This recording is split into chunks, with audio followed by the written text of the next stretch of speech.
প্রথম যখন ফেতরা হজ চালু হইলো না, যে প্রথম নিয়ে এই হোটেলে উঠায় 3 স্টার, আমি এক হাজি গ্রুপের সাথে গেছি।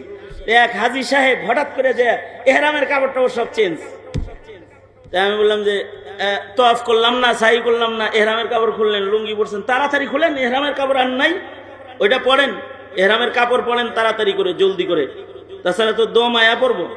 কি করছেন এটা? তো এহরামের কাপড় কি করছেন? পেশাব পড়ছে তো ধুইতে দিছি। আমি 3 স্টার হোটেলে এহরামের কাপড় ধুইতে দিল কোন জায়গা? আমি কই ধুইছেন? কয় ওই যে বালতির ভিতরে গুড়া সাবান দিয়া ভিজায় রাখছি। তার মানে কমোড আছে না, কমোড, হাই কমোড, এটারে মনে করছে এটাই বালতি, পানি দিয়ে তো কিছু আছে, তো গুড়া সাবান দিয়া ওর ভিতরে এহরামের কাপড় ভিজায় থুয়ে দিছে। সারছেন কাকা, রাগ হওয়ার কিছু নাই। গ্রামের মানুষ বুদ্ধি কম, নবীর যুগেও এরকম ছিল। মসজিদের ভিতরে ঢুকছে, যা কয় মাতাসা ইয়া মুহাম্মদ সাল্লাল্লাহু আলাইহি ওয়াসাল্লাম, কিয়ামত কবে হইব, এই প্রশ্ন করবে।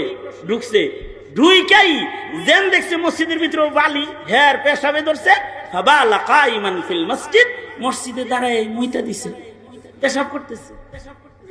কিন্তু আল্লাহর রাসূল সাল্লাল্লাহু আলাইহি ওয়াসাল্লাম তিনি শুধু তো নবী বড় তা না, চিকিৎসকও বড়, দার্শনিকও বড়।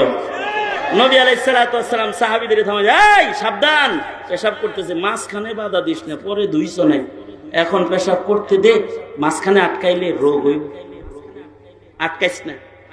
তো সাহাবী ওরে ঠিকঠাক মতো পেশাব টেশাব সেরা লাইছে, মসজিদের ভিতরে সারছে, বালির ভিতরে সারছে। আগের জামানার মসজিদ তো বালি, তো বালির ভিতরে পেশাব সেরা ফেলাইছে, বাধা দিতেছেন।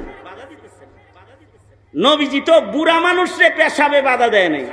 আর আমরা এত কমজোরের কমজোর যে আমরা, বাচ্চা যদি আমাদের কোলে পেশাব করে, বাচ্চারে পারে তো ফেঁকে দিয়ে দেয় আরেকজনের কাছে, এরকম করে না?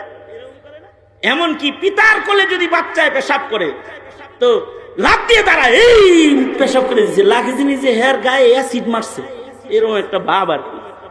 এই যে নাড়াটা দিল ছোট্ট বাচ্চাকে, ওর যে পেশাবের সময় যে নাড়াচাড়া লাগলো, ওর স্বাস্থ্যের ক্ষতি। পেশাব তাকে করতে দাও না, সুন্দরভাবে করতে দাও না। আল্লাহর রাসূলের কোলেও কেউ পেশাব করছে, নবী নড়াচড়া করছে না।